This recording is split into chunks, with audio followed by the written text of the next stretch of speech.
Hey there everyone, it's Gigi Sober Sun. June 12th. Woo! Actually, the day is actually June 13th, but I'm playing catch up on my vids. Beautiful. Kind of cloudy. Very still is the air today. There's a kid over there on the beach trying to run with a kite. I'm like, you're gonna have to run. You're gonna have to run pretty fast to get that aloft up into the jet stream. It is so still. It's not even blowing the grasses or anything. I don't understand. I always thought waves were as a result of the wind more than the tide, you know, the tidal pull, but apparently not.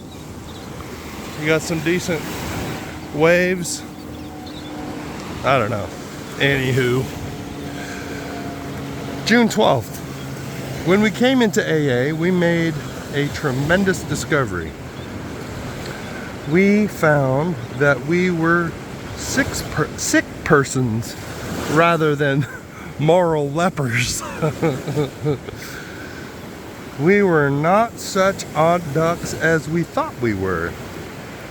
We found other people who had the same illness that we had, who had been through the same experiences that we had been through.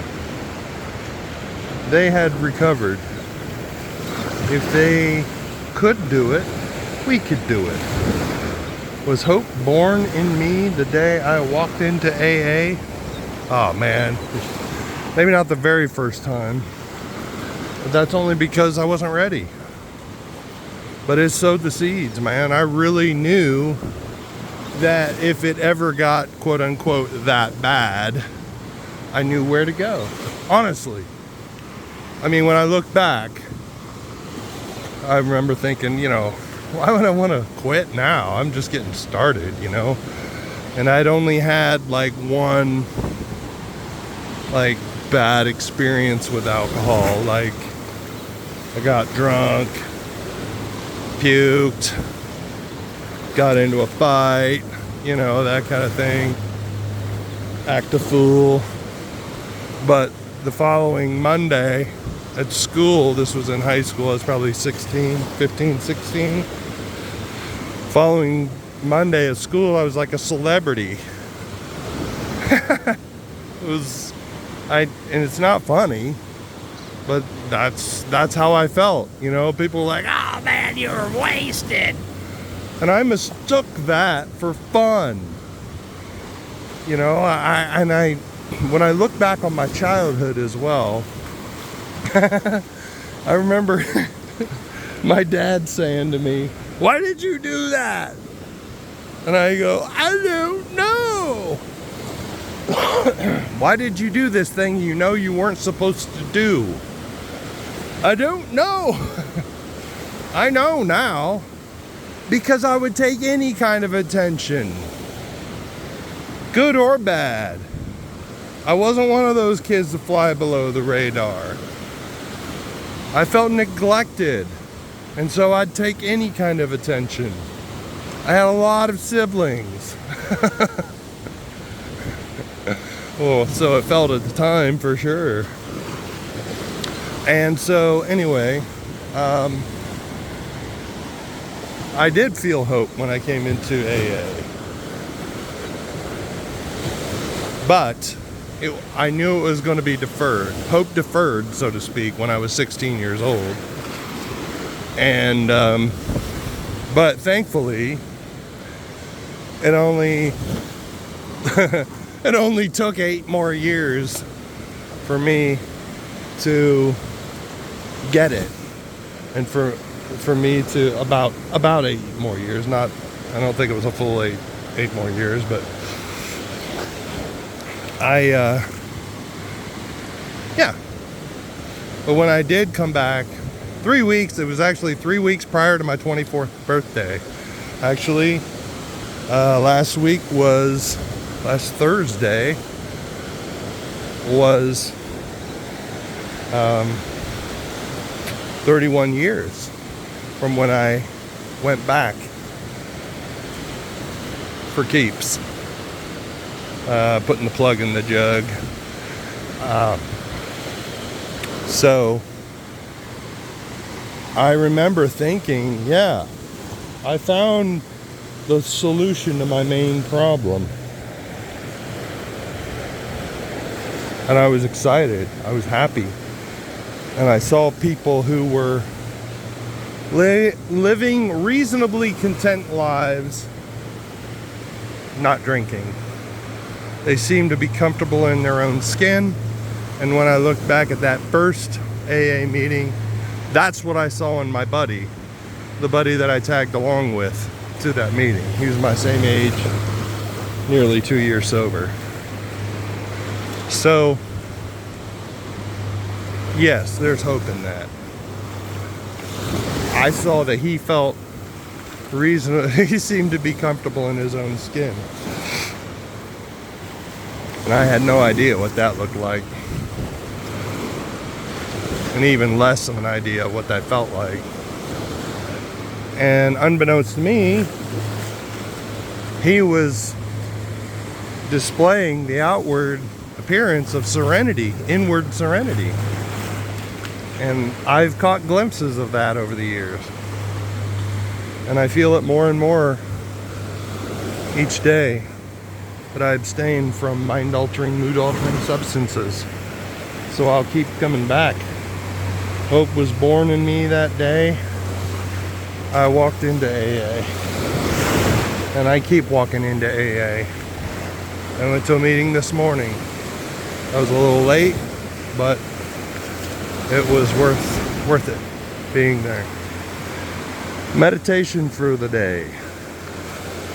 He that heareth these sayings and doeth them is like unto a man who built his house upon a rock, and the rain descended, and the floods came, and the wind blew and beat upon that house, and it fell not, for it was founded upon a rock. So, such pious language that I don't recall seeing or noting in my first year of sobriety. I was just so hungry. When your life is built upon obedience to God and upon doing His will as you understand it, you will be steadfast and unmovable even in the midst of storms. The serene, steadfast, unmovable life, the rock home, is laid stone by stone, foundation, walls, and roof by acts of obedience to the heavenly vision. The daily following of God's guidance and the daily doing of His will shall build your house upon a rock. Yeah, I'm starting to see that daily habits, over time really do build up and keep the main thing, and I'm saying this as much to remind myself, because frankly I've had moments, some dark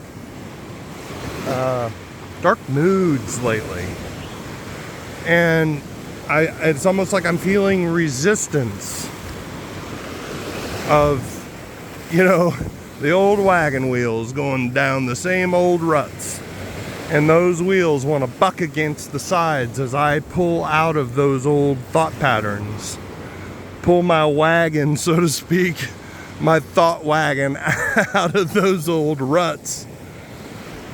And it's not been easy. I thought I'd be past it by now, the emotional troughs or ruts, but a day at a time I trudge forward. They talk about trudging the road of happy destiny. It is a journey, and I trust that my wheels will pop out and I'll build new ruts, but they'll be ruts of joy and serenity and positivity and hope and a vision for the future, a hopeful, prosperous vision for the future. So I won't even discuss what my thought patterns have been lately. It's just been dark, let's put it that way. But it's not distressingly so. It's just like, eh. So I'll keep on keeping on, y'all. Prayer for the day. I pray that my life may be founded upon the rock of faith. I pray that I may be obedient to the heavenly vision. Amen to that. Amen to that.